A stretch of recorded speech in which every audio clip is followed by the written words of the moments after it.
Hello, this is Nick from ReviewOutlaw.com. Today I'm going to show you how to fix a leak on a tube. So this is a couple-year-old tube. Has a pretty fast leak actually in the bottom here. So it doesn't stay full if people are on it for more than about 15 minutes. So what we're going to try to do is patch this tube. So first thing I'm going to do is put it up on some more flat surface like a deck or something like that.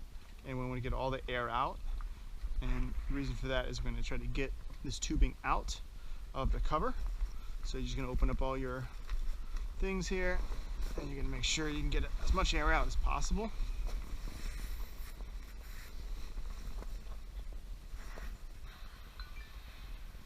So once you do that, you can do that on both sides. Then I'll show you the next one. Alright, so now I've got the internal bladder out of the cloth tube. So what I'm going to do is have it deflated.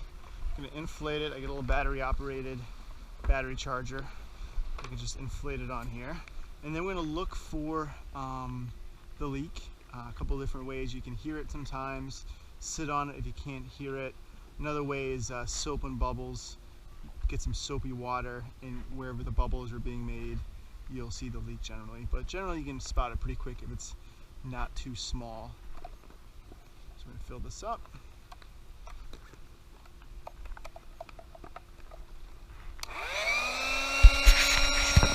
Alright, so now I have the tube inflated.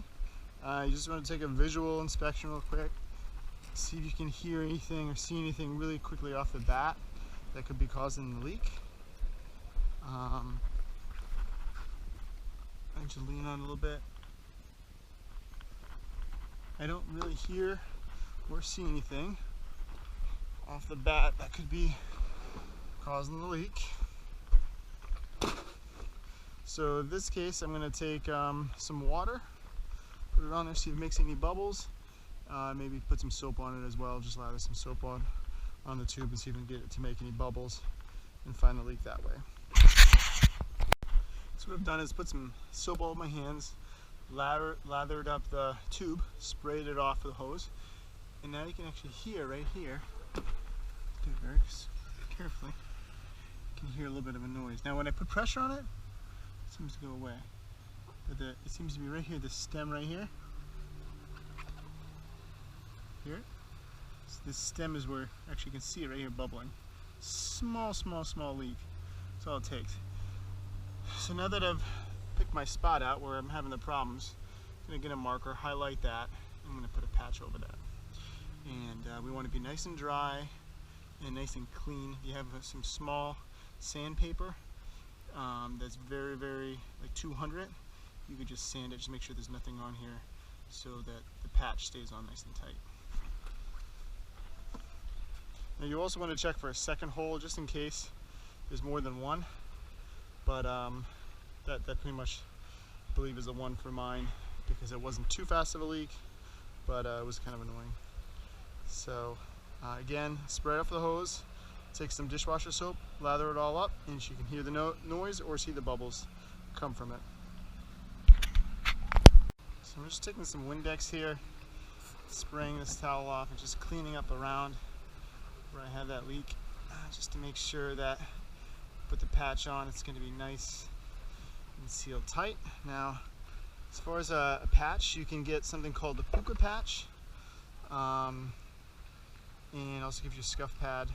This is just a vinyl pad here that will go on here. You get a couple different things. Here's another style with just some crazy glue. So a couple different options here, depending on where the hole is and what you have available.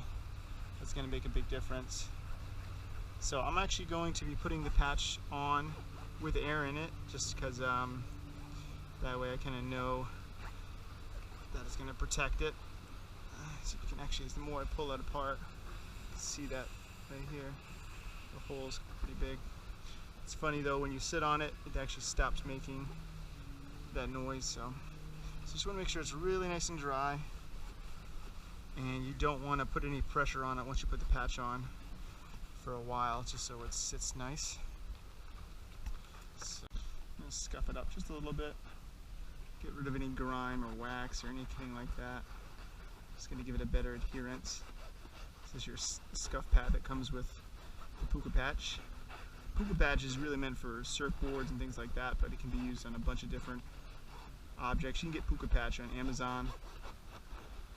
It's going to give it a nice surface grip too, so it doesn't fall off. And what's nice about this is you're getting an area larger. You're getting it in an area larger, so if there's another leak over here or something later on, you're going to be protected from it. So I'm just going to take this now. Take this on here. Just want to be really careful when you put it on, because it's super sticky. I just want to make sure it adheres especially really nice to where that hole is.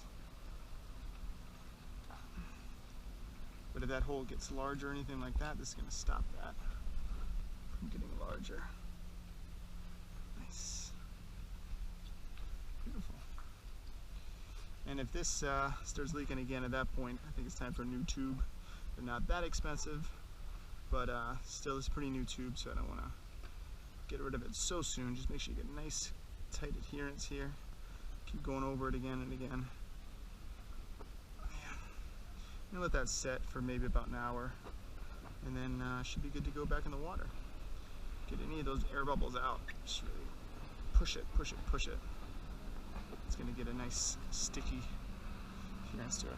Alright, so that should be about it. If you have any questions, please leave it in the comments. If you like this video, give me a thumbs up. Alright, thanks.